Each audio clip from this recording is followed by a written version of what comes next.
മോളെ മോളെ ഇവിടെ ഒന്നും കണ്ടുപോയില്ലല്ലോ. എവിടെ സ്ഥലം എവിടെയാ? ഞാൻ ഇവിടെ അടുത്ത് തന്നെ, അവിടെ അമ്പലത്തിന്റെ തൊട്ട ബാക്കിലാ. ഇതാരാണ് മോളെ? അനിയത്തിയാണ്? അല്ല മാമ. മാമനോ? അല്ല, അത് പെട്ടെന്ന് അനിയത്തിയാണോന്ന് ചോദിച്ചപ്പോഴേ. അതെ ഏട്ടാ, ഇതിന്റെ മോളാ. മോളോ? മോളെ കണ്ടാൽ ഇത്ര വലിയ മോളാന്ന് കണ്ടാ പറയില്ല. എന്താന്ന്? അല്ല, മോളെ കണ്ടു കഴിഞ്ഞാലേ ഇത്ര വലിയ മോളുണ്ട് എന്ന് കണ്ടാ പറയില്ല. അങ്ങനെ. ശരി പോട്ടെ. ശരി.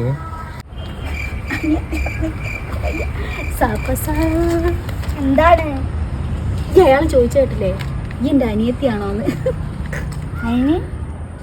അയിനെന്നോ? അപ്പേന്റെ അതേ സ്വഭാവല്ലേ. എനിക്ക് ഒരാളിനെ പറ്റി നല്ലത് പറയുന്ന എനിക്ക് പിടിക്കൂല അല്ലേ? അഴുക്ക പെണ്ണ് തന്തേനേക്കാളും മോശം. വരുന്നില്ലേ ഇങ്ങോട്ട്?